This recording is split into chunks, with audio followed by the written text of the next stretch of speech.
सुप्रभात बच्चों। मैं राजश्री सिंह, जवाहर नवोदय विद्यालय वाराणसी से। आज मैं आपको बाल राम कथा में वर्णित चित्रकूट में भरत प्रसंग के बारे में बताने वाली हूँ। अब तक बताए गए प्रसंग से आप सब ये जान चुके हैं कि राजा दशरथ की मृत्यु के पश्चात अयोध्या का राज सिंहासन खाली हो चुका था और दूत को कैकेयी राज भेजकर भरत को बुलवाया गया था। भरत अपने ननिहाल कैकेयी राज में थे। वहाँ वे अयोध्या की घटनाओं से अनजान थे। रात्रि में भरत ने सपने में देखा था कि समुद्र सूख गया, चंद्रमा धरती पर गिर पड़ा है, एक राक्षसी उनके पिता को खींचकर ले जा रही है। वे रथ पर बैठे हैं और रथ गधे खींच रहे हैं। रात्रि के इस स्वप्न को देखकर सवेरे भरत बहुत ही व्याकुल थे और चिंतित थे। तभी अयोध्या से घुड़सवार दूत वहां पहुंचे और उन्हें तुरंत अयोध्या चलने के लिए कहा। कैकेयी राज ने भरत को 100 रथों और सेना के साथ विदा किया। वे 8 दिन का सफर तय करके अयोध्या पहुंचे। अयोध्या पहुंचने पर उन्होंने देखा कि सभी ओर शांति है और सब कुछ उजड़ा दिखाई दे रहा है। उन्हें कुछ समझ में नहीं आ रहा था कि ऐसा सुनसान क्यों है। तभी वो अपनी माता कैकेयी के पास पहुंचे। तब उनकी माता ने उन्हें बताया कि उनके पिता दशरथ का देहांत हो चुका है। भरत ये सुनकर विलाप करने लगे। भरत ने माता से राम के बारे में पूछा। तब कैकेयी ने बताया कि महाराज ने भरत को 14 वर्ष का वनवास और तुम्हें राजगद्दी दी है। भरत ने अपनी माँ से पूछा कि यह सब कैसे हुआ। तब कैकेयी ने उन्हें कोप भवन की घटना से अवगत कराया। भरत को अपनी माँ कैकेयी पर बड़ा क्रोध आ गया। वे माँ को भला बुरा कहने लगे। उन्होंने कहा कि मुझे ऐसे राज्य की आवश्यकता नहीं है जो राज्य में पिता को खोकर और भाई से बिछड़कर प्राप्त करूं। मैं ऐसे राज्य को कदापि स्वीकार नहीं कर सकता। भरत ने कहा कि वो राम के पास जाएंगे और उन्हें मनाकर वापस लाएंगे और प्रार्थना करेंगे कि गद्दी पर बड़े भाई का अधिकार है, इसलिए राम ही अयोध्या की राजगद्दी पर बैठें। भरत तुरंत कैकेयी के महल से निकलकर कौशल्या के पास गए और उन्होंने माता कौशल्या को सारी बात बताई और खुद को उस घटनाक्रम में शामिल न होने की बात कह क्षमा मांगी। माता कौशल्या ने भरत को माफ कर दिया।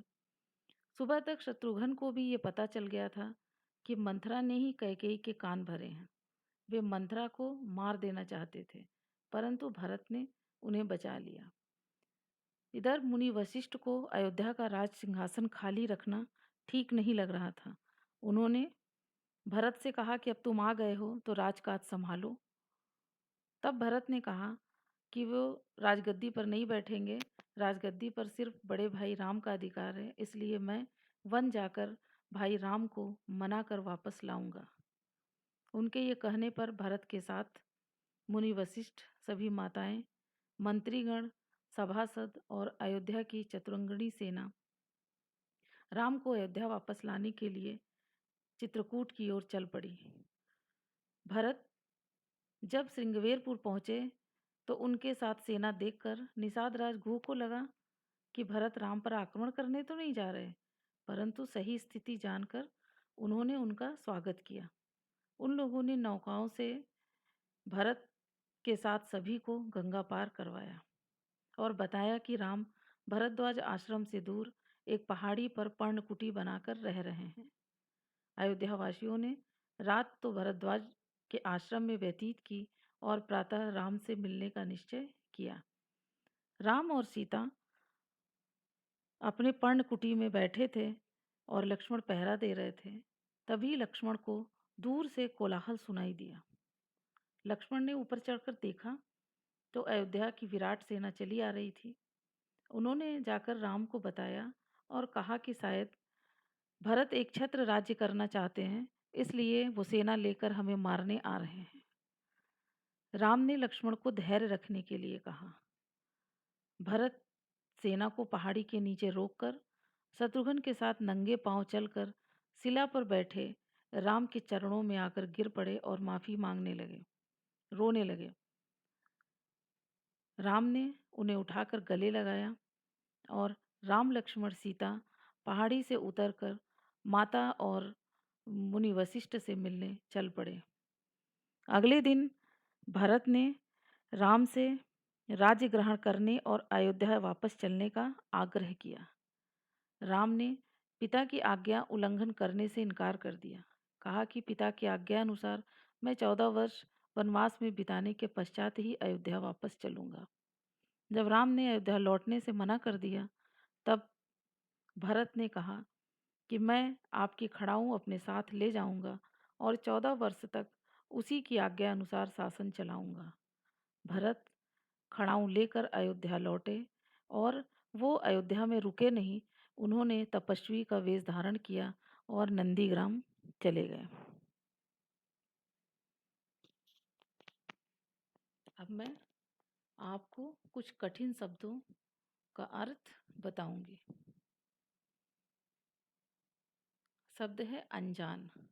अनजान का अर्थ है किसी बात की जानकारी ना होना। अगला शब्द है विचलित। विचलित का अर्थ है परेशान होना।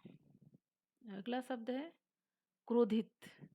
क्रोधित का अर्थ है गुस्सा होना। अगला शब्द है देहांत। देह का अंत अर्थात मृत्यु होना। अगला शब्द है चतुरंगड़ी सेना अर्थात 4 रंग, 4 प्रकार की सेना। तो 4 प्रकार की सेना जिसमें पैदल, घोड़े, हाथी और रथ होता है, तो ये चारों मिला करके सेना चतुरंगड़ी सेना कहलाती है। अब हमने आपको जो प्रसंग बताया, उस प्रसंग से संबंधित कुछ प्रश्न हैं जो आपको करने हैं। पहला प्रश्न है, दशरथ की मृत्यु का समाचार भरत को किसने दिया? ये अति लघु उत्तरीय प्रश्न है।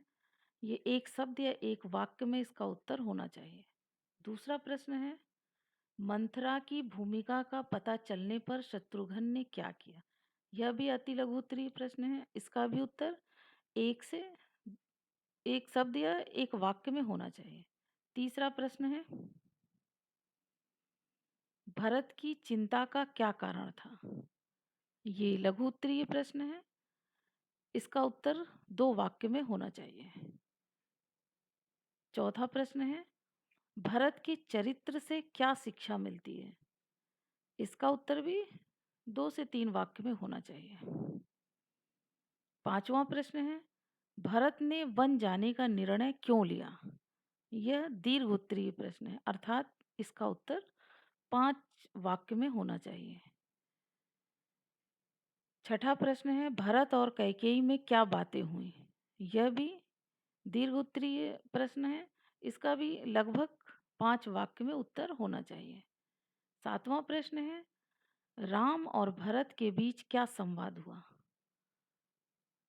इसमें भरत और राम के बीच में जो बात हुई, उस बात को हमें 5 से 6 वाक्य में लिखना है। अब आपने चित्रकूट में भरत प्रसंग पढ़ा, हमने आपको उस प्रसंग के बारे में बताया। अब उस प्रसंग को पढ़ने से हमें क्या शिक्षा मिलती है? जो प्रसंग आपने पढ़ा, तो भरत के चरित्र से हमें यह शिक्षा मिलती है कि हमारे अंदर त्याग, भातृ प्रेम अर्थात भाई के प्रति प्रेम और नीति नियम के अनुसार व्यवहार करने की शिक्षा मिलती है। तो धन्यवाद बच्चों।